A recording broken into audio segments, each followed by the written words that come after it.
স্বামী স্ত্রী এপাড়া ওপাড়া ভাই বোনের ঝগড়া হয়েছে, মদিনার চিফ জাস্টিস হিসাবে দেশের জনগণের বিচারক হিসাবে তিনি কাজ করেছেন। আমরা অনেক সময় এই কথাটা বলি, নানান ঝঞ্ঝাট ঝামেলায় ভাই এই কাজটা আর পারলাম না, কি যে কামাই আপনি করেছেন আমি ঠিক হিসাব করে পাচ্ছি না। প্রিয় নবী মুহাম্মদুর রাসূলুল্লাহ সাল্লাল্লাহু আলাইহি ওয়াসাল্লাম তিনি তার সোনার জবানে ছোট্ট একটা কথা বলেছেন, ইন্নামাল আমালু বিন্নিয়াত। ইমাম মুহাম্মদ ইবনে ইসমাইল বুখারী তিনি তার বুখারী শরীফের হাদিস সংকলন করার পরেতে হাদিসগুলো যখন উনি ওনার কেতাবে লিখতে যাবেন পর ওই হাদিসগুলো যখন বর্ণনা করতে যাবেন সকলের পূর্বে উনি এই হাদিসটা বুখারী শরীফের প্রথমেই বর্ণনা করলেন। জান্নাতের হাদিস ছিল, জাহান্নামের হাদিস ছিল, ঈমানের হাদিস ছিল, রহমত বরকতের হাদিস ছিল, আল্লাহ রহমত করুন আর হাদিস ছিল, রাসূলুল্লাহর শান শওকাতের হাদিস ছিল। ইমাম বুখারী কোনো হাদিসকে তিনি তানার কেতাবে প্রথম বর্ণনা না করে সর্বপ্রথম তিনি একটা হাদিস বর্ণনা করেছেন, ইন্নামাল আমালু বিন্নিয়াত। মানুষের কাজের সার্থকতা আর ব্যর্থতা, সফলতা আর অসফলতা নির্ভর করে সেই বান্দার নিয়ত সংকল্পের উপরে।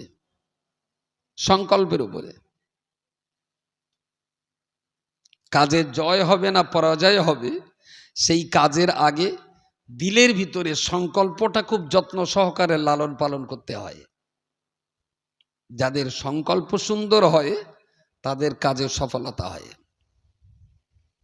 নিয়তটা খুব নির্ভেজাল খাঁটি থাকা চাই, তা নহলে যুদ্ধে, সংসারে, ব্যবসা বাণিজ্যে কোথাও জয়লাভ করা যায় না। এখন এত কিছু হাদিস থাকতে এই হাদিসটাকে উনি প্রথমে আনলেন কেন? প্রচুর তো হাদিস ছিল। কোন আমল করলে জান্নাতে যাওয়া যায়, প্রথমে তো জান্নাতের কথা দিয়ে শুরু করতে পারতেন। কোন কাজ করলে জাহান্নামে যেতে হয় সে হাদিসটা দিয়ে তো শুরু করতে পারতেন। আল্লাহর একত্ববাদের ঈমান মজবুতির ব্যাপারে যে হাদিস আছে, মান ক্বালা লা ইলাহা ইল্লাল্লাহ ফাদাখালাল জান্নাত, এই হাদিসটা দিয়ে তো শুরু করতে পারতেন। শুরুতে এটাও করতে পারতেন, হাসরের মাঠের বিচার দিয়ে, মাকামে মাহমুদ দিয়ে। ইমাম বুখারী প্রথম হাদিসটা দিলেন সংকল্প আর নিয়তের ব্যাপার, ইন্নামাল আমালু বিন্নিয়াত।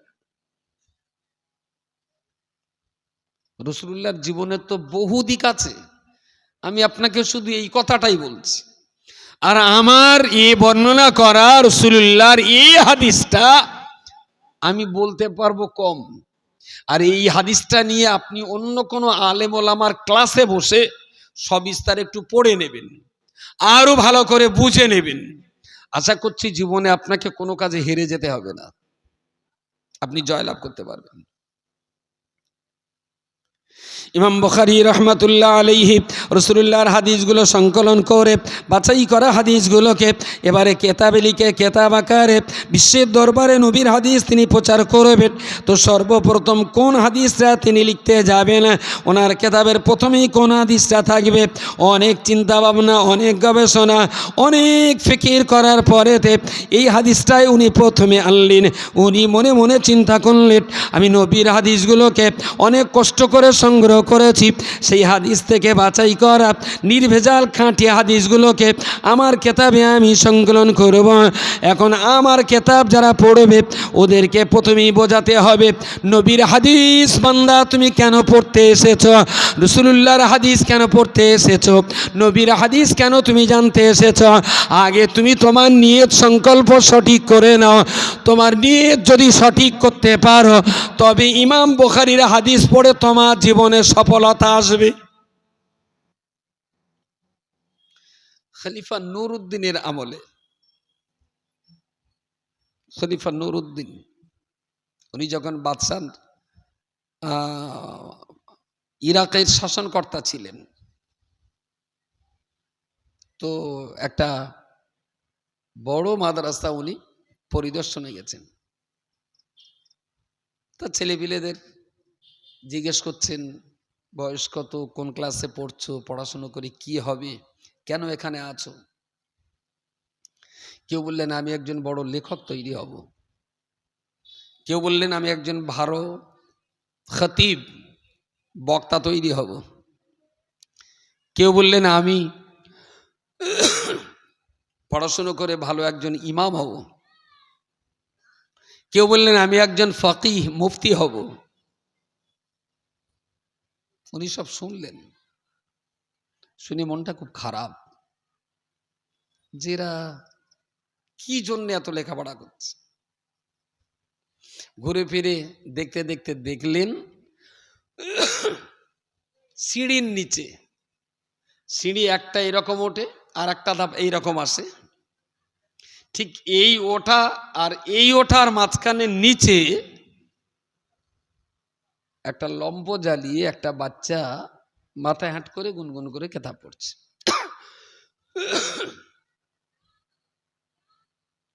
খলিফা নূর উদ্দিন আস্তে আস্তে করে পিছনে দাঁড়িয়ে বললেন, বাবা তুমি তো পড়াশুনো করছো, তা তুমি পড়াশুনো করার উদ্দেশ্য কি, কেন পড়াশুনো করছো? চা না, একটুখানি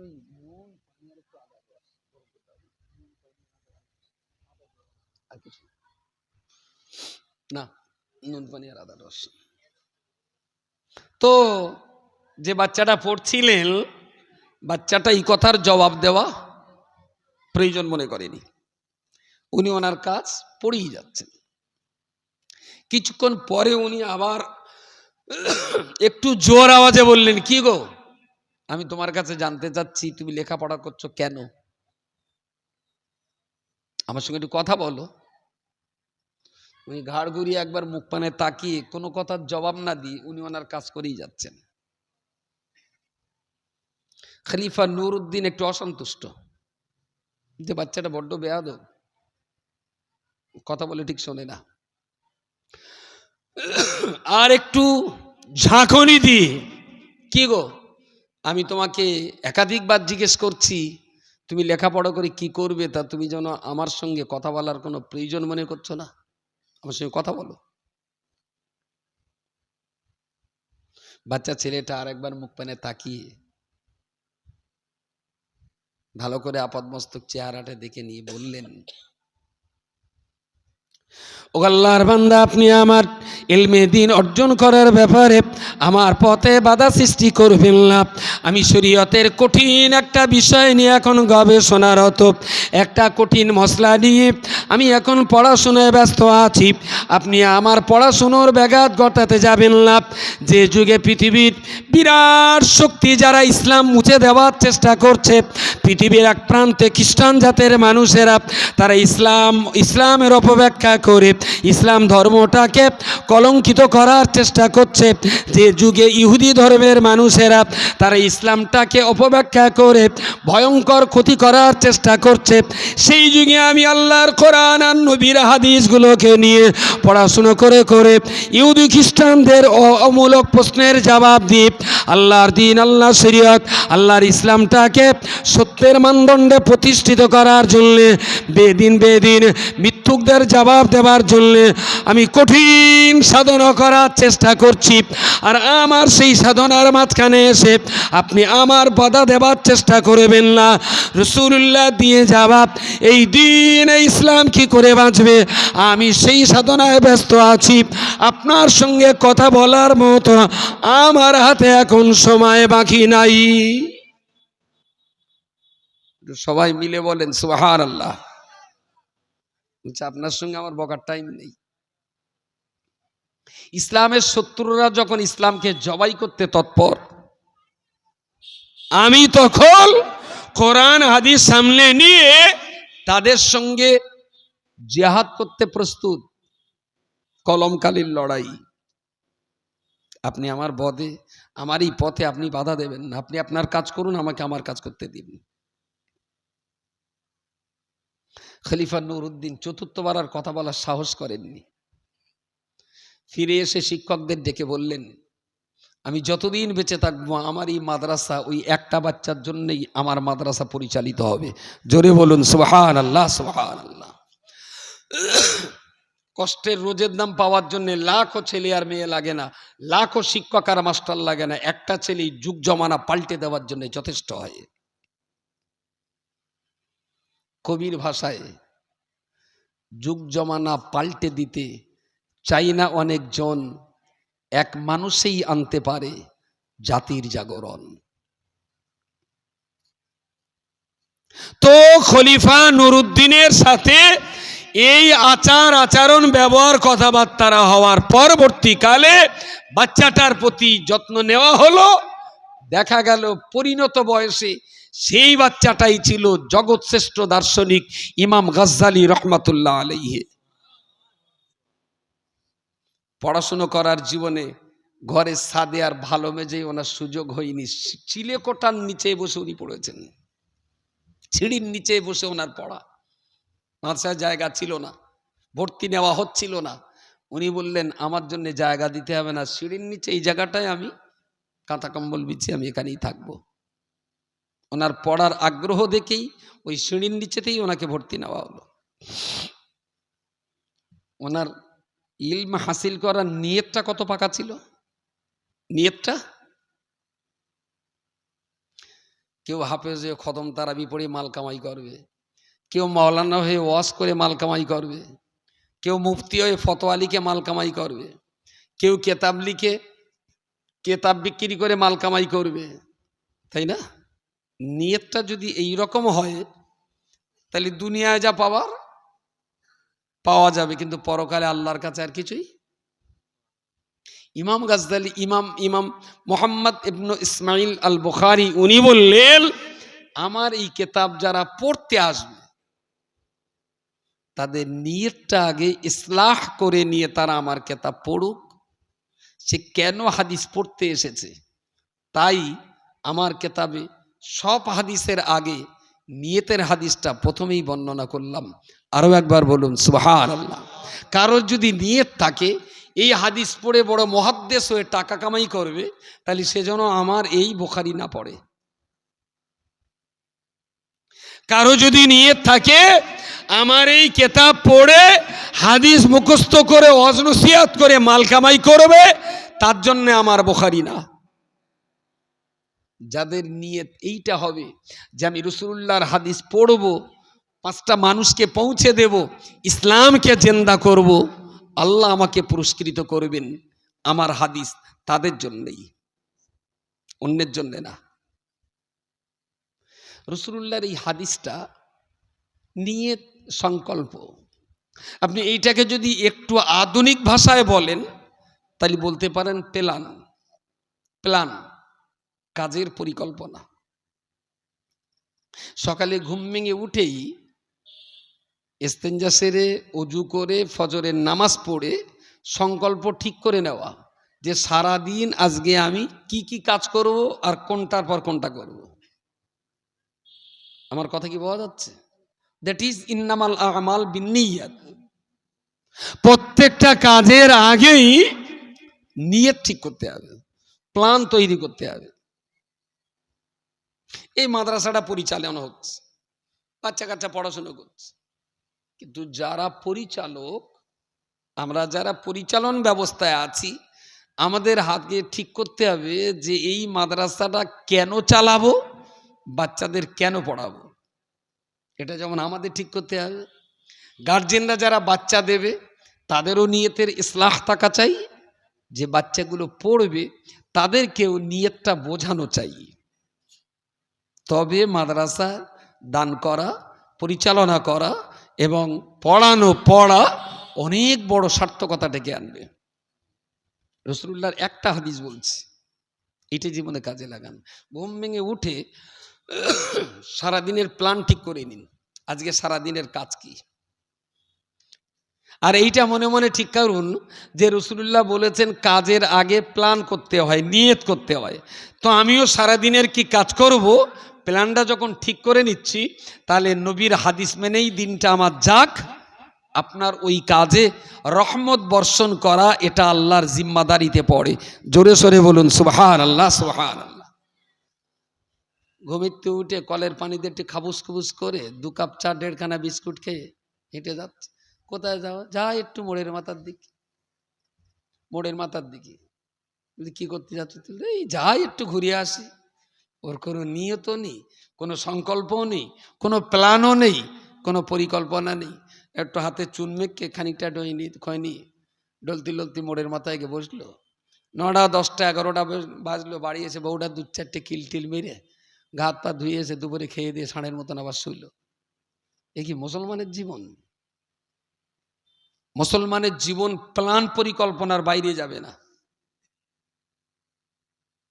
স্বামী স্ত্রী যেদিন বিবাহ হয়েছিল, স্বামী স্ত্রী এক ঘরে যেদিন অবস্থান করছিলেন, ওদিনেও তো আপনার প্ল্যান করা উচিত ছিল।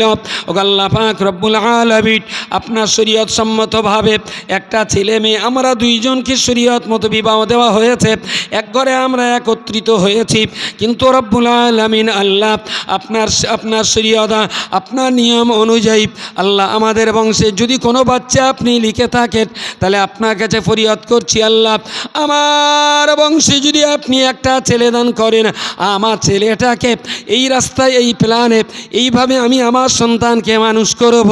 আল্লাহ আমার তকদিরে যদি 2টো মেয়ে থাকে, আমার মেয়ে বাচ্চাগুলোকে এইভাবে এই রাস্তায় আমি বাচ্চাগুলোকে মানুষ করব। বাসর ঘরের প্রথমে স্ত্রীর গায়ে হাত দেওয়ার পূর্বে সন্তান কোন পথে মানুষ করবে, এ প্ল্যান, এ নিয়ম, এ নিয়তে অবশ্যই তো স্বামী স্ত্রীর ভিতরে তৈরি হওয়া উচিত। কোম্পানির মাল প্রোডাকশন হওয়ার আগে ম্যানেজারের উচিত ছিল কি মাল তৈরি করবার, কোন বাজারে সেল দেবো। সব কথা খুলে বলা যাবে না, অনেকটা মাইক তো, আর অনেক লোকে শুনতেছে। বলবেন মৌলভী সাহেবের তো বিরাট অসভ্য, ওয়াজ করবে তো আবার এইসব জায়গায় যাচ্ছে কেন? আসলে ভিতের ভেতরে যদি নোনা লাগা ইট থাকে, উপরে টাইলস আর পাথর লাগিয়ে বিল্ডিং দাঁড় করানো যাবে না। আমার কথা বলা যায়নি? সেই জন্য ভিতে হাত দিয়েছি। যা সব মানুষ আগে যা নোনা ইট লেগে গেছে, আর কেউ যেন নোনা ইট না দেয়, এই জন্য ভিতের গায়ে হাত দিচ্ছি। বাসর ঘরেও রাসূলুল্লাহর এই হাদিসটা মেনে চলা উচিত।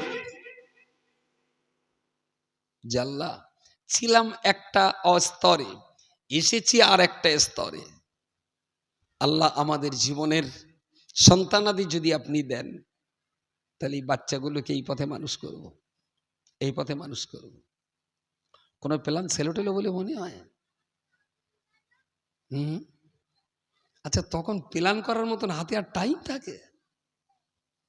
প্ল্যান মাছ ঝাঁটার মারি প্ল্যানের কপালে।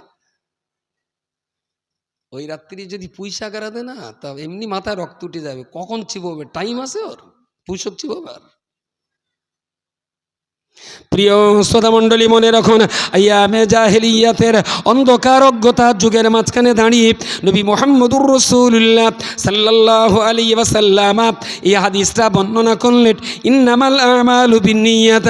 বান্দা, তোমার জীবনটা তো একেবারেই সুনির্দিষ্ট একটা সময়ের ভিতরে বেষ্টন করা।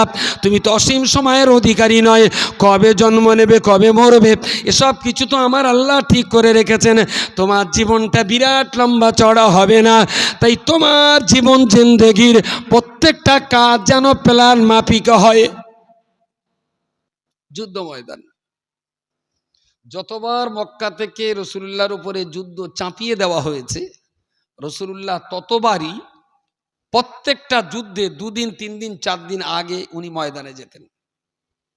যুদ্ধ যদি ঘোষণা হয় 12 তারিখে, উনি 7 তারিখ 8 তারিখে ময়দানে হাজির। রাসূলুল্লাহ কোনোদিন যুদ্ধ ময়দানে দেরি করে যেতেন না, আগে যেতেন। সঠিক সময়েও না যে যুদ্ধ শুরু হবে 12 তারিখে, আমি 12 তারিখে যাব, না, 3-4 দিন আগে হাজির। আগে যেই থাকার জায়গা একটা তাঁবুটা নিয়ে নিলেন, সাহাবীদেরকে সঙ্গে নিয়ে পুরো যুদ্ধের ময়দানটা ভালোভাবে ঘুরে ঘুরে দেখে নিলেন, সুন্দর করে দেখে নিলেন। দেখে নিয়ে সাহাবীদের বললেন, এই জায়গাতে যদি আক্রমণ করে তাহলে রোধ করা যাবে কিভাবে?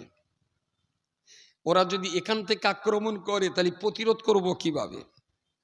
এই জায়গা থেকে আক্রমণ করে তাই বা প্রতিরোধ হবে কিভাবে? পিছন দিক থেকে যদি আসে সেটাই বা আমরা ঠেকাবো কিভাবে? তো সমস্ত ময়দানটা, কোন দিকে পাহাড়, কোন দিকে গলি রাস্তা, কোন দিকে মরুভূমি আর বালু, সমস্ত কিছু দেখে শুনে সাহাবীদের বলে দিলেন, এখানে তোমরা 4 জন থাকবে, এই জায়গাটায় তোমরা 32 জন থাকবে, এর নেতা অমুক। এখানে তোমরা 200 জন থাকবে, এর নেতৃত্ব দেবেন অমুক। পুরো যুদ্ধ হওয়ার 3 দিন আগে, 4 দিন আগে, 2 দিন আগে যুদ্ধের পুরো প্ল্যান পরিকল্পনা, দ্যাট ইজ নিয়ত। এটাই তো সংকল্প। রাসূলুল্লাহকে কোন যুদ্ধে, রাসূলুল্লাহর অস্ত্র কম ছিল, সৈন্য কম ছিল, ঘোড়া কম ছিল, উট কম ছিল, লোহার শিরস্ত্রাণ কম ছিল, তলোয়ার কম ছিল, ঢালও কম ছিল, কিন্তু আল্লাহর রহমতে প্রত্যেকটা যুদ্ধে জয়ের পতাকা আল্লাহ রাসূলুল্লাহর হাতেই দিয়েছেন। বলুন সুবহানাল্লাহ। কেন দিয়েছেন? না, কাজটা তিনি গুছিয়ে কাজ করতেন, খুব পরিষ্কার পরিচ্ছন্নভাবে কাজ করতেন। আমি বলছি অল্প টাকা দিয়েও সংসার ভালো চালানো যায় যদি প্ল্যান ঠিক থাকে। ধরুন একজন মানুষ 7,000 টাকার কাজ করেন, 7,000 টাকা মাসে, তার মাত্র 7,000 টাকা রোজগার। তো 7,000 টাকা মহাজন দিয়েছেন মাসের শেষে, বাড়িতে স্বামী স্ত্রী বৃদ্ধ বাবা মাকে নিয়ে বসুন, আব্বু আমার এই 7,000 টাকা রোজগার 1 মাস চালাতে হবে। স্বামী স্ত্রী বুড়ো বাপ মাদের নিয়ে প্ল্যান তৈরি করুন, 7,000 টাকা 1 মাস চালাতে হবে। তাই বাচ্চা কাচ্চাদের পড়াশোনার জন্য এই টাকাটা এটা থাক, আব্বা মায়ের ওষুধ কিনতে হবে তার জন্য এই টাকাটা থাকলো, ঈদের সময় একটা বাড়তি খরচ আছে, তো প্রত্যেক মাসে ঈদ খরচা পারবাস 200 টাকা করে ঈদের কোটোয় থাক। যখন তখন শ্বশুর শাশুড়ি ভাইরা ভাই মামু খালা কুটুম আসতে পারে, তো প্রত্যেক মাস থেকে 100 টাকা করে কেটে কুটুমির বাজেট, আত্মীয় কুটুম্বদের বাজেট। রোগশোক জরাবাইদি থেকে আল্লাহ হেফাজত করুক, বলা যায় না, ইমানের পরীক্ষা নেওয়ার জন্য আল্লাহ যদি রোগ দেন, তার জন্যে চিকিৎসার ফান্ডে প্রত্যেক মাসে 200 টাকা করে থাক। তাহলে ছেলেদের বাচ্চাদের পড়ানো, বাবা মার ঔষধ, লোক কুটুম্বর টাকা, ঈদ খরচার টাকা, রোজার ইফতারের টাকা, ওদিকে আর কি বললাম, যদি রোগশোক হয় তার টাকা, পড়াশুনো, সব বাজেট আলাদা আলাদা করে এবারে হাতে থেকে যাচ্ছে 2700 টাকা। হতে পারে 2700 টাকা। তাহলে ঠিক করে নিলাম 2700 টাকা, আমরা 4 জন মানুষ, এই 2700 টাকা দিয়ে 1 মাস আমরা সংসারটা চালাবো। 2700 টাকা যদি শাক জোটে তো শাক খাবো, যদি গোশ জোটে তো গোশ খাবো, যদি মাছ জোটে তো মাছ খাবো, যদি মনে হয় টাকা অনেক তাহলে গন্ডার জবাই করে খাবো, হাতি গন্ডার বড় বড় দামি দামি জিনিস কিনে খাবো। আমার কথাটা কি মাথায় ঢুকেছে? কিন্তু গরিবী সংসারে কোনো প্ল্যান আছে? প্ল্যান তাহলে হাতে টাকা পেলেই প্রথম তো 75টা তেরঙ্গা কিনে নেবে। সামনে লকডাউন, যদি তেরঙ্গা না পাওয়া যায়, তারপরেই আগের মোবাইলটা পূর্ণ হবে না, আগে একটা মোবাইল বায়না দেবে। আর এখন তো মোবাইল কিন্তু টাকা লাগে না, 500 টাকাতে বায়না দিয়ে দিল, মোবাইল পেয়ে গেল। এবার মাসে মাসে 700 800 900 টাকা করে কিস্তি আছে, আর সময় মতো কিস্তি না দিতে পারলেই পরের মাসে ইন্টারেস্ট চেপে গেল আরো 200 টাকা। মোবাইলেও ধার হয়, জানেন না? জানা নেই নাকি? শালা এমন কলে বাঁধা আছে, মনে হবে একদম ফ্রি, বিরাট স্বস্তি, কিন্তু ওই কলে যে সমুন্দি মাথা দেশে সেইটি জানে জ্বালা কতটা। 1 ঘন্টা দেরি হলে 150-200 টাকা ইন্টারেস্ট দেয়, বিরাট সহজে, কিন্তু ওর আইন কানুনও খুব কড়া। ওদিকে 200 টাকা বাঁচা থেকে এদিকে 900 টাকা ইন্টারেস্ট চলে যায়, যাচ্ছে তাই। আমি বলছি অল্প টাকা রোজগার করেও সুন্দর শান্তিতে সংসার চালানো যায়। এইবার মনে হতে পারে আমরা রোজ শাক খাবো আর ওরা রোজ গোশ খাবে, আমরা রোজ ডালের আলোচনা খাবো আর রোজ খাসির গোস্ত খাবে। বলছি ভাই, মার্কেটে এত বড় জুতো 200 টাকা, আবার এত বড়ও 200 টাকা, আবার এত বড়ও 200 টাকা। আপনার পা এত বড়, আপনি যদি ভাবেন শালা এত বড়ও 200, এত বড়ও 200, এত বড়ও 200, আমি এত বড় না নে, এই বড় মালটা নেই। চকির নেশায় একই টাকায় সাইজের জুতো না নিয়ে যদি বড় জুতো নেন, তাহলে বর্ষাকালে ওরকম বড় বড় বোনাস পাওয়া যাবে। বুঝতে পারেননি? যত হাঁটবেন তত চটাস পটাস করে সেই সব বোনাস পিটি এসে ওয়েলকাম জানাবে। জুতো ফিরি দিলেও কখনো বড় নিতে নেই, সাইজ ছাড়া একটি ছোট, তাই না? জুতো সবসময় চপ্পল, আর যদি ঘেরা জুতো হয় আর এরম যদি বড় জুতো নেয় তাহলে হ্যাঙ্গস ফ্যাঙ্গস করবে, পায়ে দিয়ে হাঁটতেই পারবে না। আমি বলছি কি, আসলে যার পা বড় তার জুতো বড়, যার পা ছোট তার জুতো ছোট। ওদের পা বড় তাই ওরা বড় জুতো পায়ে দেয়, আমার পাটা ছোট তাই আমি ছোট জুতো পায়ে দিয়েছি। ওদের রোজগার বেশি তাই ওরা রোজ খাসি খায়, আমার রোজগার কম তাই আমি রোজ আলুসানার ডাল খাই।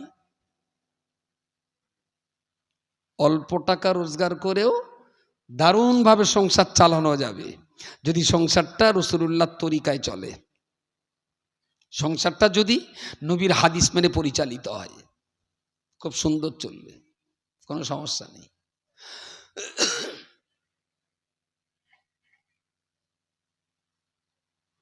আমরা যারা সামাজিক মানুষ এবং মুসলমান বলে দাবি করছি, জীবনে এতদিন প্ল্যান হোক আর না হোক, সামনে যে কটা দিন আল্লাহ বাঁচায় এই কটা দিন অন্তত নিয়ত ঠিক করে চলা হোক, এই কটা দিন প্ল্যান মাফিক চলা হোক।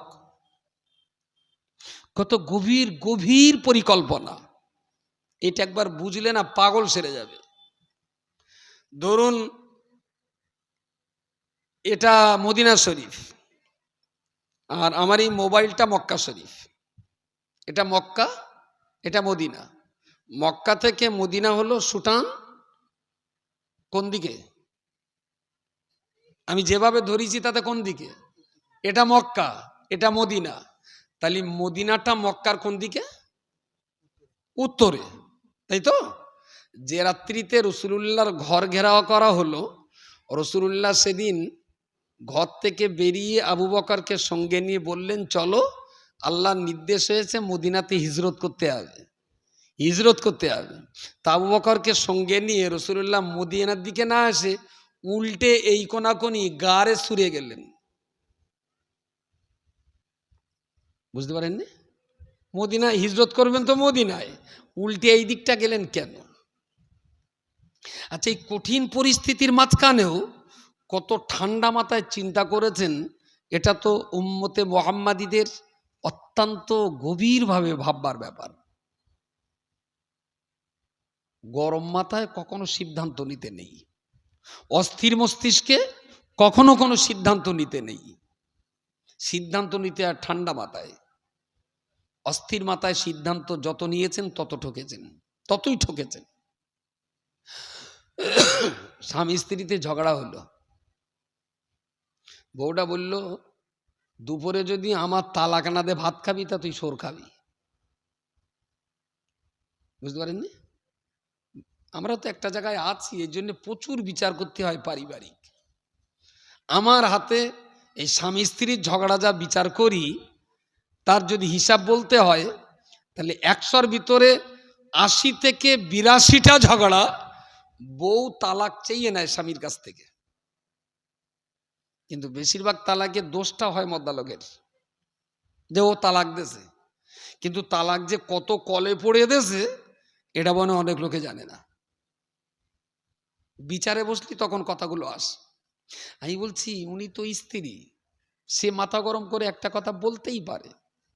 ঠিক আছে, সে যদি বলে যে আমার তালাক না দিয়ে তুমি এই ভাত খালি হারাম খাবা, তা তুই বাড়ির ভাত না খেয়ে দোকানের রুটি আর গুড় খা, খেয়ে একটু ঠান্ডা মাথাটা করে এসে সিদ্ধান্ত নে।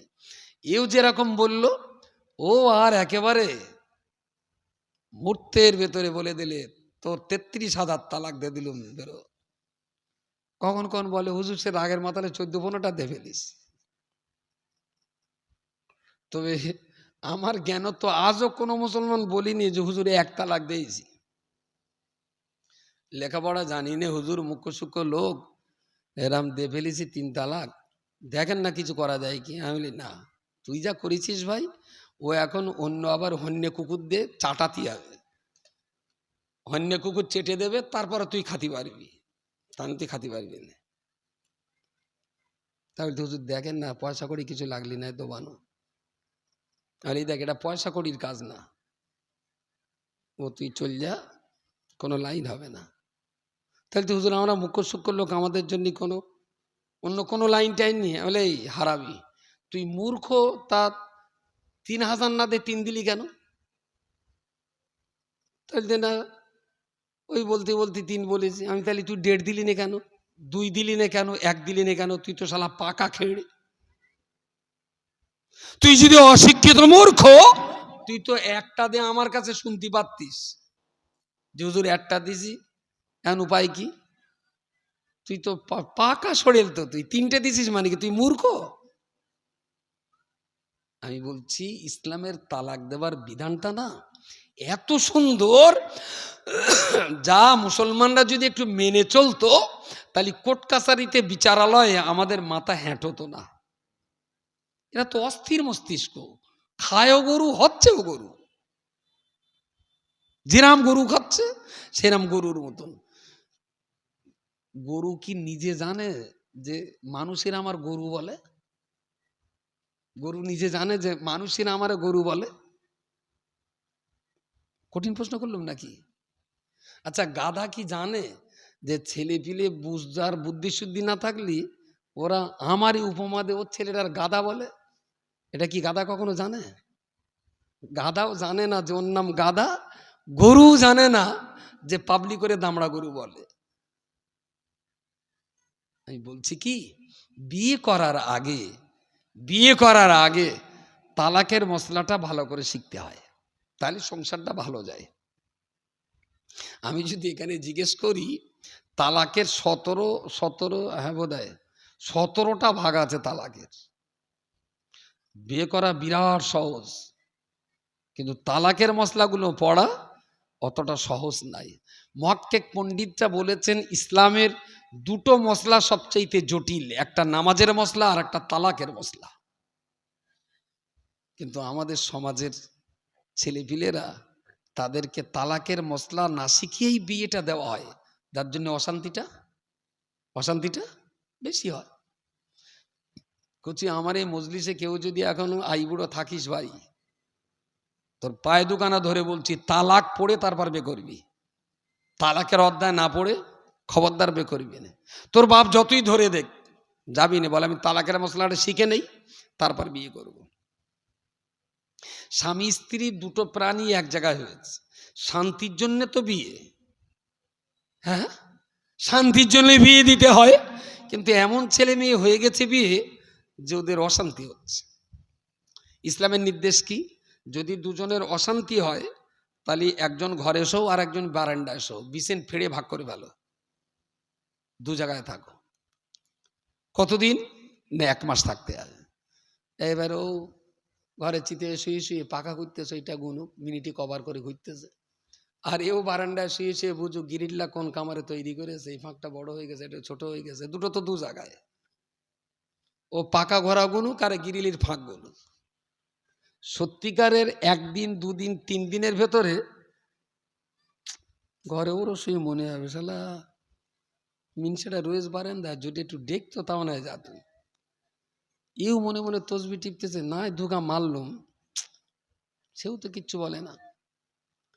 3-4 দিন পর যদি সংসার হওয়ার মতন লাইন থাকে, 3-4 দিন গেলেই না একটা টাইমে এসে বলো, মিনসি আর কতদিন বারান্দায় সবার, তাহলে ঘরের দিক চলো, তোমার ঝাঁঝা কোনো মিটিনি নাকি? ও তখন বুঝে নিলে তাইলে রসমাটো হয়ে গেছে, এবার যাই। একটু আধদাক ঝামেলা হলে যেই জায়গা ভাগ করবেন অনায়াসেই কিন্তু ধীরে ধীরে ধীরে ধীরে ঝামেলাটা ছোট হবে। ইসলাম কত বিজ্ঞানসম্মত, বিনা বিচারেই নিজেদের সমস্যা নিজেরাই মিটিয়ে নেবে। এবার দুটো এক জায়গায় এ দেখ, তাতে আজকে বলে 13 দিন তুই ঘরে আর আমি বারান্দায়, তাতে আমি না মেয়ে লোকের উল্টোপাল্টা বললাম, তা তুমি একটু ধৈর্য দিতে পারো না? ও আর বললো আমিও ফটং করে বলে ফেলতো, এই দেখ আমি না বুঝতে পারিনি, লাইলি মজনু আবার ঠিক হয়ে গেল। বাই চান্স 1 মাস আলাদা শুয়ে যদি কেউ কাউকে আকর্ষণ না করে, না স্ত্রী চাচ্ছে ও ঘরে আসুক, স্বামীও চাচ্ছে না ঘরে যাই, দুজনে একদম কাটে কাটে পড়ে গেছে, ইসলাম তখন বলেছে ছেলেটা আর ছেলের বাপ মাটা, মেয়েটা আর মেয়ের বাপ মা, এরা 3 জন আর ওরা 3 জন এক জায়গায় বসুক। ছেলে তার স্ত্রীর দোষ বলুক, স্ত্রী তার স্বামীর দোষ বলুক, আর দুটো বাপ মা থেকে বিচারটা করে দেবে, বাইরের কেউ না। এই বিচারে যদি শান্তি ফেরে আলহামদুলিল্লাহ, বাই চান্স সেই বিচারেও যদি শান্তিটা না ফেরে, তখন ইসলামের বিধান হলো এরা 3 জন ওরা 3 জন আর 3 জন মাওলানা ডাকুন, যারা শরীয়ত বোঝেন ইসলাম বোঝেন, ওরা 3 জন এসে তোমাদের গল্পটা শুনে আলেমারে এবার বলে দিক কার দোষ আর কার নির্দোষ। যদি এতে মিটে যায় খুবই আলহামদুলিল্লাহ, বাই চান্স যদি এতেও না মেটে, তখন ইসলাম বলেছে 1 তালাক দিয়ে স্ত্রীকে বাপের বাড়ি দিয়ে 30 দিন অপেক্ষা করো। কত তালাক? কড়া একটা দেরি করতে হবে কদিন? 1 মাস। 1 তালাক দিয়ে 30 দিন পর্যন্ত অপেক্ষা করতে হবে। এইবারে মেয়েটা বাপের বাড়ি গেল, বাপের বাড়ি ওর ভাই বউটো বাসে, ভাত দুটো দেবে, তা গ্লাস টানে ঠুকে দেবে, ঠুকে বলে ওই পঙ্গপাল ভিটে উঠেছে, কবে যে যাবে তার ঠিক নেই, আর এই গজব যে কতদিন আমার বইয়ে বেড়াতে হবে। হয় না এরকম? ননদ হলো সংসারের জন্য বিষাক্ত প্রাণী ভাবিদের কাছে, আমার কাছে না, আমার তো ননদ নেই। ননদ হলো ভাবির কাছে খুব বিষাক্ত প্রাণী। আকসার কোনো বাড়িতে যদি বিবাহিতা বা তালাকপ্রাপ্তা ননদ থাকে, সচরাচর সেই বাড়িতে কেউ মেয়ের বিয়ে দিতে চায় না। সত্যি কথাটা বলে ফেলে দিলাম। এখানে যারা আছে সবাই আমার মতন একই গুরুর শিষ্য, কিন্তু বলতে পারছে না অনেকেই, কারণ ননদ আর ভাবিতে নাকি সাপার বেজির সম্পর্ক। যাক ভালো। এখন এই মেয়েটা তালাক নিয়ে যখন শ্বশুর বাড়ি ওর বাপের বাড়িতে দুবেলা যখন ঝাঁটালাতি খাবে, ওর তখন মনে হবে দুস ঘোড়ার ডিম এখানে ঝাঁটার বাড়ি খাওয়ার চাইতে, এই ঝাঁটালাতি খাওয়ার চাইতে আমার যা ছেলে মদ্দা লোকটা ওখানে না আবার যাই। বুঝতে পারেননি? তখনও ভাত দিয়ে বলে হয় তোর দোলাবার একটু ফোন কর দিন, আমার একটু লে যাক। বাপের বাড়ি এখানিটা শিক্ষা হয়ে গেছে, ও আবার সংসার করতে চাচ্ছে, ভেরি গুড। 1 তালাক দিয়েছেন তো নো প্রবলেম, ওই স্ত্রীকে ঘরে নিয়ে আবার সুন্দর করে সংসার করুন। কিন্তু বন্দুকে পিস্তলে দানা 3টে ছিল, এখন আছে কটা? এখন 2টো আছে। বলে দেখ সেই একটা দানা তো খরচ হয়ে গেছে, আর 2টো আছে, বলো তুইও সাবধানে থাকিস আর আমিও সাবধানে থাকি, খবরদার যেন কারোর পা স্লিপ না খায়, সংসার হোক। বাই চান্স যদি 30 দিনেও কেউ কাউকে না চায়, তখন ইসলামের বিধান ছেলেটা তার মেয়েকে স্ত্রীকে 2য় তালাক দিয়ে আবার প্রথম 30 দিন, 2য় তালাক দিয়ে আবার 1 মাস অপেক্ষা করতে হবে। 59-60 দিনে যেও যদি দুজন মনে করে সংসার করব, আলহামদুলিল্লাহ, ওরা আবার সংসার করুক, কোনো সমস্যা নেই। 60 দিন সময় পাওয়ার পরেও যদি কেউ কাউকে মেনে নিতে না পারে, তাহলে মানাবার আর কোনো জায়গা আছে কি? আর কোনো জায়গা নেই। যে শান্তির জন্য বিবাহ ছিল, সেই শান্তি যখন এদের সংসারে কোনো মতেই হচ্ছে না, তখন ইসলাম বলেছে জনম জনমের মতো 3 তালাক দিয়ে তুমি এক জায়গায় নতুন স্ত্রী নাও, আর এও আর এক জায়গায় নতুন স্বামী নিয়ে তারা সংসার করুক। শান্তির জন্য যদি বিয়ে হয় তো শান্তির জন্যই তালাক।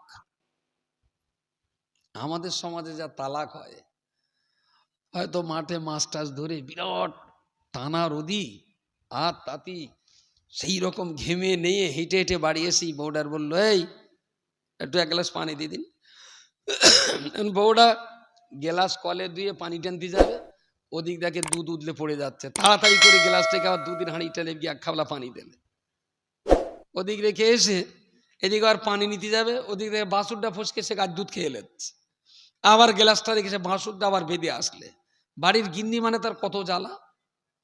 ওইদিকে আবার পানি নিতে যাবে, দেখে কচি বাচ্চাটা পায়খানা করে 2 হাত দিয়ে পায়খানা চটকাচ্ছে। আবার সে গ্লাসটাকে কচিটা ধুয়ে টুয়ে পানি নিয়ে জাতিকে দেরি হয়েছে 8 ঘন্টা। খয়কার কি মারাচ্ছিলি এতক্ষণ বলেই শুরু, একদম দুমদাম একে দমে যতবার তালাক মুখস্থ ছিল বলে দিলে। আর যেটা কি মুসলমানের কাজ এটা? الكاظمين الغيظ والعافين عن الناس والله يحب المحسنين। আমার আল্লাহ পাক রব্বুল আলামিন কোরআন শরীফে পরিষ্কার করে বলেছেন, আল কাযিমিন আল গাইজ, যারা রাগকে সম্বরণ করতে পারে, ওয়াল আফিনা আনিন নাস, মানুষকে ক্ষমা করতে পারে, আল্লাহু ইউহিব্বুল মুহসিনিন, তারাই হলো প্রকৃত অর্থে ভালো মানুষ। আর আল্লাহ পাক ভালো মানুষ দিগকে ভালোবাসেন। সুবহানাল্লাহ বলেন, একটু জোরে বলেন সুবহানাল্লাহ। আমি যেন কোনোদিনের জন্য আর না শুনি যে মুসলমান হুটপাট 3 তালাক দিয়েছে, কখনো দেবেন না। তালাক যদি দিতে হয় ঠান্ডা মাথায় একটা বন্ধু, একজন ইমাম, একটা মাওলানা, কি আপনার 2টো প্রিয়জন, এ দেখো আমার সংসারে না ভাই এই হচ্ছে, কি করি বলো দিন। 5টা মানুষের সলা পরামর্শ করে কাজটা করুন। বিয়ে করতেও তো 5টা মানুষকে ডেকে নিয়ে গিয়েছিলেন দেখাশোনায়, ঘরবার দেখতে একবার, দিনখান করতে আর একবার। তাহলে তালাকটা দেওয়ার জন্য 2টো লোকের বুদ্ধি নেবেন না আপনি? কেন গরম মাথায় দেবেন তালাকটা? এই গরম মাথায় তালাক দিই আমরা, আর ওরা ভাবে ইসলামের ভিতরে ভুল আছে। নাউজুবিল্লাহ মিনা, ভুলটা করি আমরা, আর অন্য জাতের মানুষের কাছে কলঙ্কিত হয় ইসলাম। এটা সাবধানতা অবলম্বন করা উচিত যে আমাদের ভুলের কারণে, আমাদের অন্যায় অপরাধের কারণে যেন কখনো ইসলাম অন্যের কাছে কলঙ্কিত না হয়। আল কাযিবিন আল গাইজ ওয়াল আফিনা আনিন নাস আল্লাহু ইউহিব্বুল মুহসিনিন। আল্লাহ বলেছেন রাগ সম্বরণ করো, মানুষকে ক্ষমা করতে শেখো। রাসূল বলেছেন সিদ্ধান্তটা ঠান্ডা মাথায় নাও, গরম মাথায় কখনো সিদ্ধান্ত নিও না। মাঝে মাঝে দেখবেন ঝগড়াঝাটি হয়, 2টো লোকে মারপিট করছে, বলে 2টো লোকে। এখন মার্কেটে প্রচুর লোক আছে, এদিক থেকে একটু এলো, ওদিক থেকে একটু এলো, ওদিক থেকে একটু এলো, সবাই গেছে থাকাতি। শালা থাকাতি নিয়ে এরা 2টো মারপিট করতে করতে দেশে কিলোর থুবনিতে, শালা থুবনি না লেগে ও যে মাথা নিচু করেছে লেগেছে পেছনের লোকের নাকে। ও বলেই শালা আমি এসে থাকাতে তুই মারলি কেন? তার মানে ঝগড়ায় 2জনের জায়গায় 3জন হয়ে গেল। এবারে ওই 2জন মারপিট করতে করতে থাকাতি যারা যায় ওরা একটু মার খায়, আর মার খেয়েই অতি অতি দেখা যাচ্ছে 7-8 জন কেডাকার মিটতেছে, আর কোন কিল কোথায় যাচ্ছে কারোর কোনো খবর নেই। আমি বলছি ঝগড়া বাঁধাতে গেলেও না একটা প্ল্যান করতে হয়। ধরুন ঝগড়াটা বেড়ে গেছে 7-8 জন, নো প্রবলেম। আমি বলছি ঝগড়াটা মেটাবার আগে 2 মিনিট একটা মিটিং করে নেন। আমি বললাম ভাই আপনি ওই গফফারের টেনেলে যান। শহীদ ভাই বললাম শহীদ ভাই আপনি হইবারের হাতটা ধরবেন।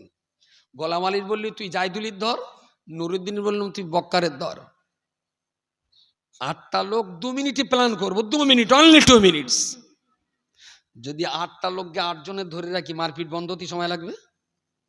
সময় সবাই গিয়ে এরও টানে কিল খায়, কিল মারে, দেখা যাচ্ছে ছেলে একটুখান ঝগড়া ঠেকা থেকে এত বড় হয়ে গেছে। আমার কথা বলা যায়নি? কেউ যদি না যেত, শুধু 2জনেই ঝগড়া করলি বলো অত বড় হতো না ঝগড়া। কিন্তু আমরা ঠেকাতি যেও ঝগড়া বড় হয়। কেন হয়? আমাদের হাতে কোনো প্ল্যান থাকে না, তাই কোনো পরিকল্পনা থাকে না। 8টা লোক ঝগড়া, তো আমি 30 সেকেন্ড নেবো ঝগড়া থামাতে, মাত্র 30 সেকেন্ড। তবে তার আগে 1 মিনিট প্ল্যানটা করে নেবো যে কোন প্ল্যানে ঝগড়াটা বন্ধ করা যায়। প্ল্যান ছাড়া যদি ঠেকাতে যাবেন, মারপিটও বাড়ে, মারপিট বেড়ে যায়। এই জন্যে পৃথিবীর প্রত্যেকটা কাজের আগে রসুল বলেছেন, তুমি তোমার প্ল্যান পরিকল্পনাটা ঠিক করে নাও, কাজে কখনো হেরে যেতে হবে না। প্রত্যেকটা কাজে সফলতা তোমার জন্য অনিবার্য, তুমি অবশ্যই জিতে যাবে। আমি রসুলুল্লাহর হাদিস থেকে রসুলুল্লাহর জীবনের এই কথাটা হঠাৎ মনে পড়লো আর বললাম। কেন বললাম? قال النبي صلى الله عليه وسلم من تمسك بسنتي عند فساد أمتي 100,000 شهيد।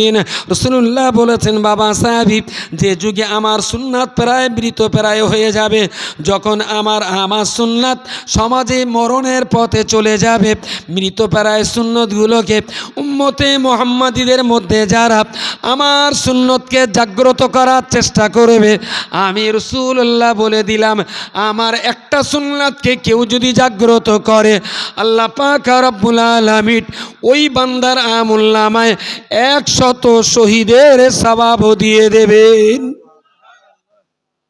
একটা সুন্নত জিন্দা করলে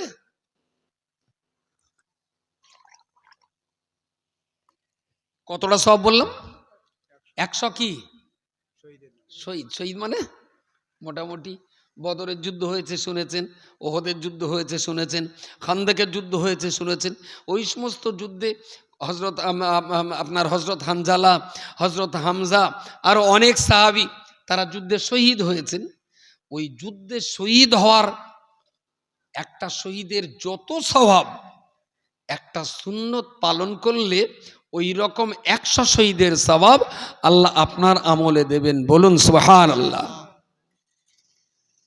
কোথাও না কোথাও আপনি শুনে থাকবেন, 1936 সালে দাজলা নদীর তীর থেকে 2 জন সাহাবীর কবর খুঁড়ে টাটকা লাশ ওখান থেকে আবার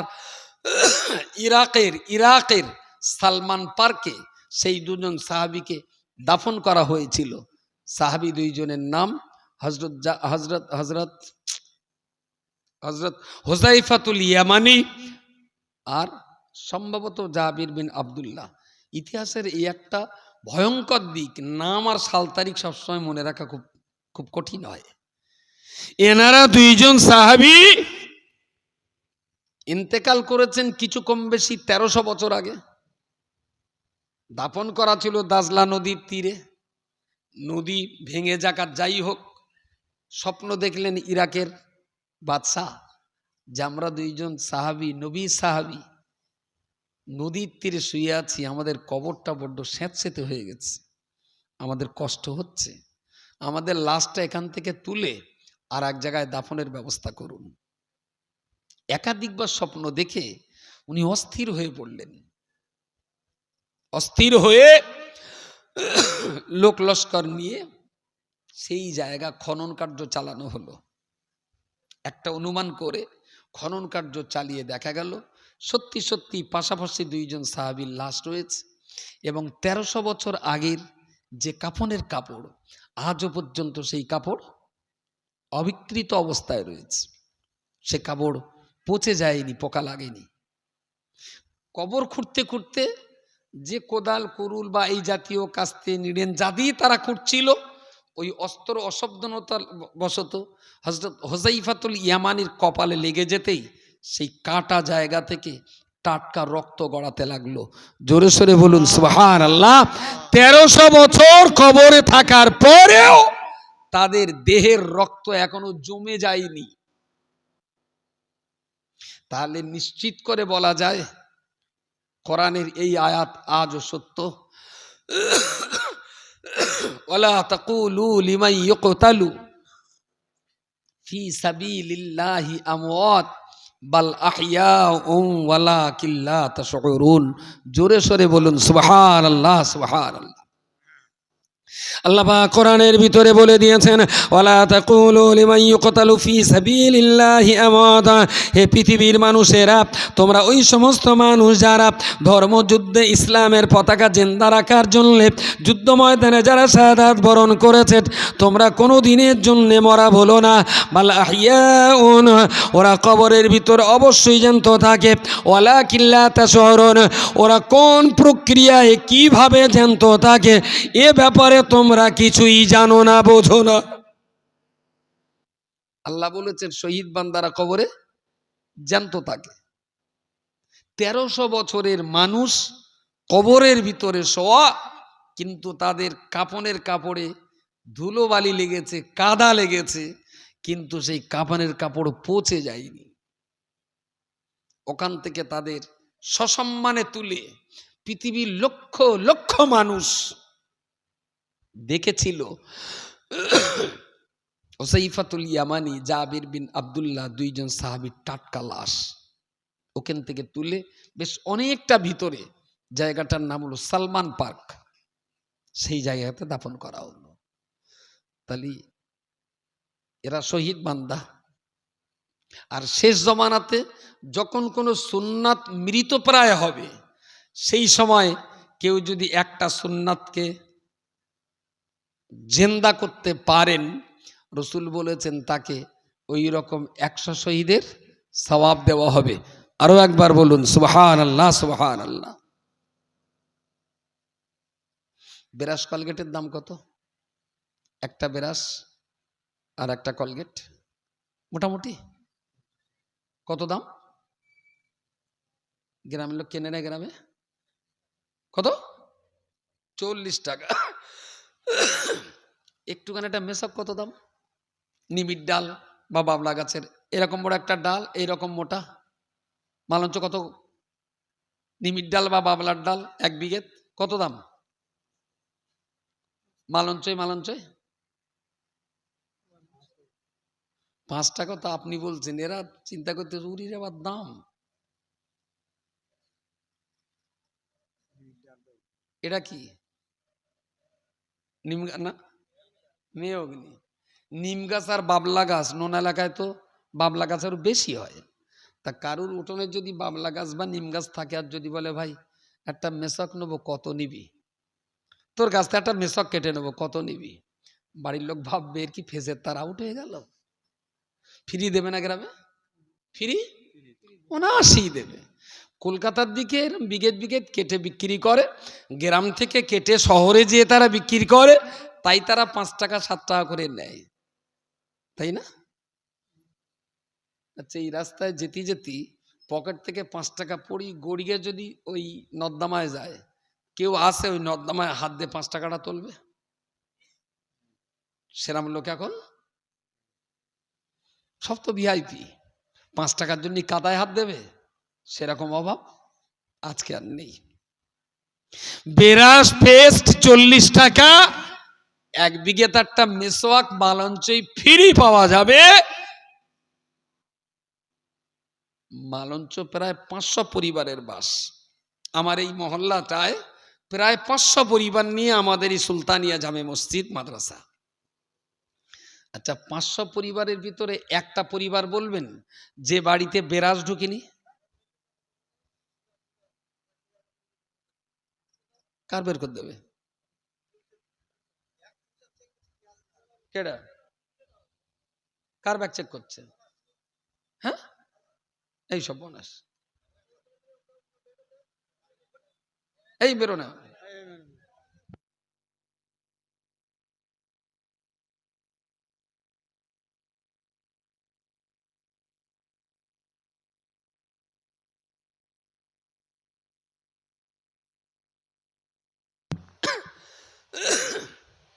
যাক, আমার চাই তো তোর দাম আছে ভালো, ওই দিক ফিরে সবাই দেখতেছে ভালো লাইন তো। যাক, কি বলছিলাম যেন? বেরাস আর মেসক।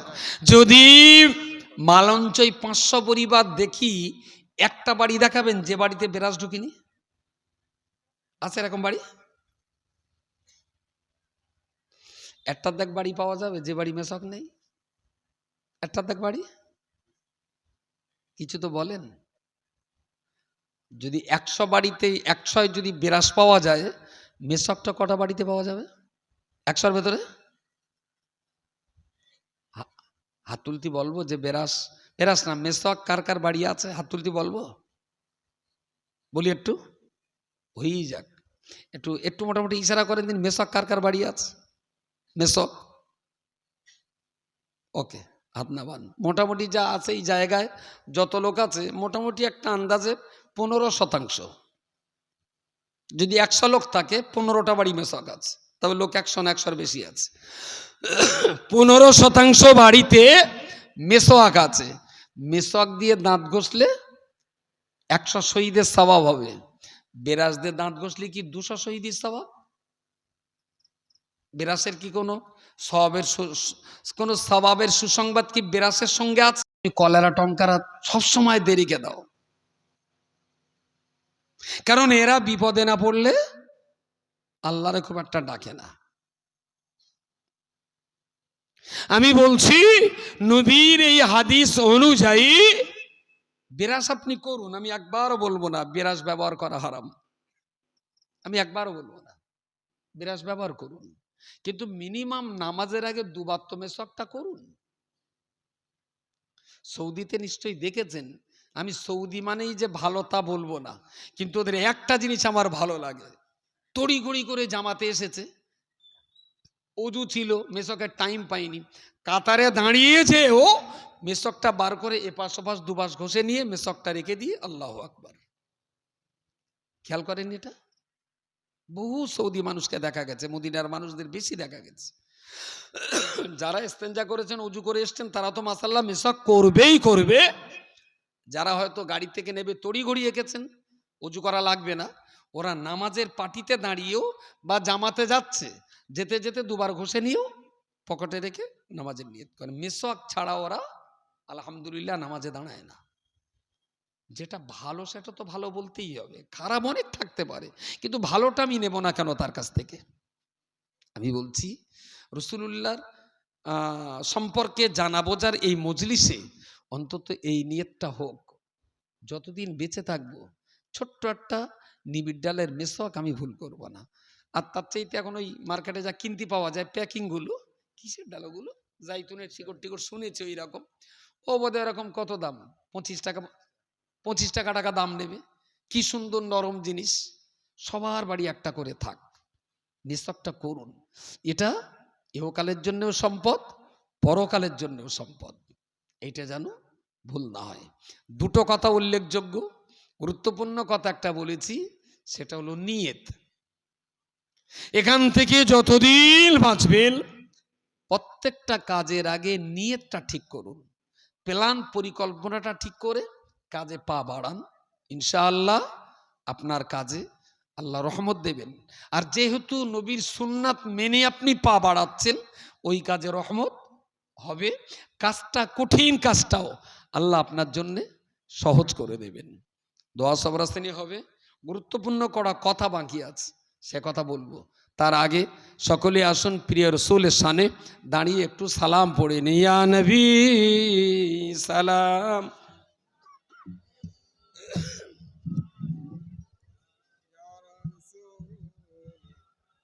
একটু তোলেন,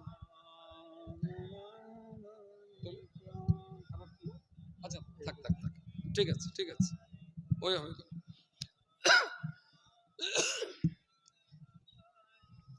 আল্লাহ আশরাকাল বাদরু আলাইনা ওয়াখতাফাত মিনহুল বুদুরু মিসলা হুসনিকি মা রাআইনা ক্বাত্তু ইয়া ওয়াজহাস সুরুরি। ইয়া নবী সালামুন আলাইকা, ইয়া রাসূল সালামুন আলাইকা, ইয়া হাবিব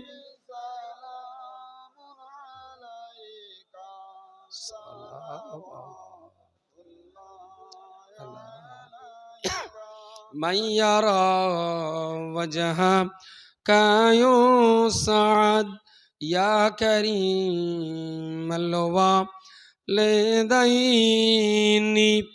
حوضك صافي المبرد وردنا يوما نصوري يا نبي سلام عليك يا رسول سلام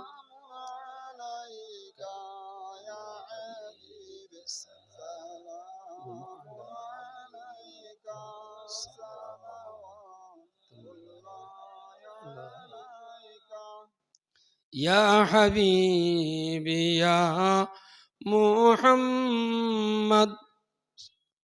يا عروس الخافقين يا مميز يا ممجد يا إمام القبلتين يا نبي سلام عليك يا رسول يا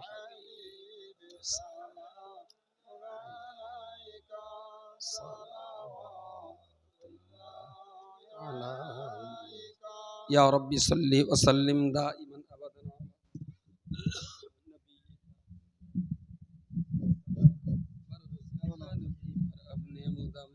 بلغ العلا بكماله كشف الدجى بجماله حسنت جميع خصاله صلوا عليه وآله اللهم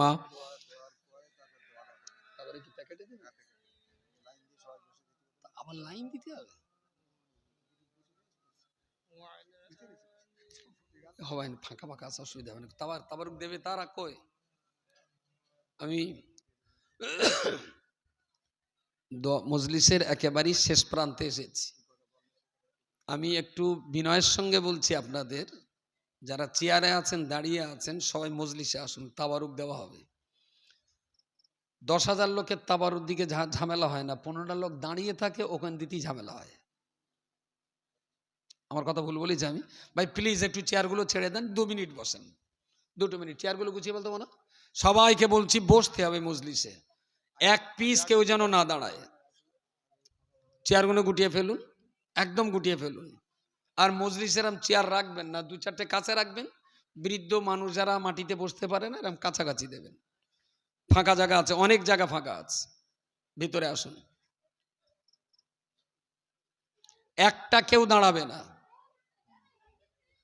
ভাই ভিতরে ঢুকুন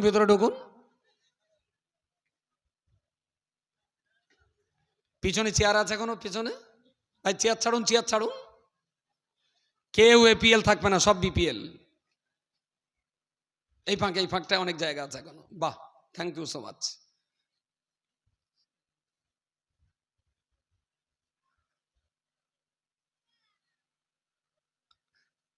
ও বুড়ো মানুষ যারা ওখানে চেয়ার রয়েছেন থাকুন হাঁটুতে ব্যথা থাক আর যাদের ব্যথা নেই তারা যদি চেয়ারে বসে তাহলে বলো সামনের দিন ব্যথার পাওনা করিয়ে গেলেন আজকে বাকিটা আপনার ব্যাপার কোচি বসো প্লিজ সিট ডাউন আমেরিকার লোক টোক আছে নাকি বাংলা বোঝে না এতক্ষণ ধরে বলতে হচ্ছে কেন আমার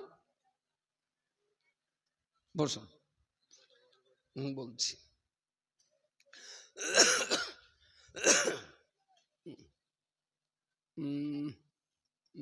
বলছি ওই মাঝখানে স্বেচ্ছাসেবক কেডা ভাই এই সোজাসুজি একটা লোক ওই মাথায় দাঁড়াও আমি লাইন করে দিচ্ছি ওই ওই ওই ওই ভাই ওখানে দাঁড়ান দিনি না উঠলে হবে না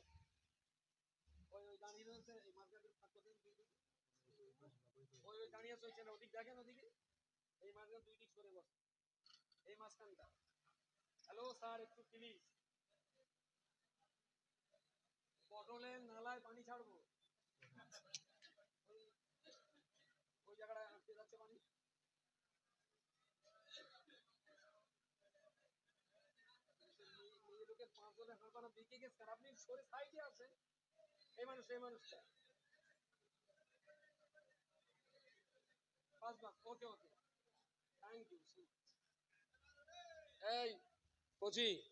ডিব্বা কাছে কিছু রাখো আর মাঝখানে এই পটলের নালা করে দিয়েছি, পানি ছাড়া উঠবে তোর দিয়ে। দাঁড়িয়ে শুধু স্বেচ্ছাসেবক ছাড়া কেউ দাঁড়াবে না। আর ভাই দাঁড়ানো কাউকে তাবারুক দেবেন না প্লিজ, এক পিস কোনো দাঁড়ানো লোককে তাবারুক দেবেন না। কারোর গায়ে পালা লাগবে না, এখানে আসুন দিয়ে দেন, হাতে হাতে পাশের লোক নিয়ে নেবে, হাতে হাতেও পাশের লোক দিয়ে দেবে, কোনো সমস্যা নেই। তাবারুক এ পাশে কই, এ পাশে এ পাশে এ পাশে কচি এ মাথায় নিয়ে এসো, তোমরা সাইটে দেবে, এরা মাঝখান দিয়ে দুই দিকে দিতে দিয়ে যাবে। কচি 2 মিনিট টাইম, 2 মিনিটই দেওয়া শেষ করতে হবে। দাঁড়াও দাঁড়াও, ওর ভেতর আর একটা ঢোকাও, ডেক্সি দুটো ঢোকাও, সাইডে ডেস্কি কই পাশে, আরে ডেস্কি কোথায়, আর ওটা ওখানে থাক, ওটা ওখানে থাক, ওখানে লাগবে ওটা, মাঝখানে ঢোকাও। বাহ,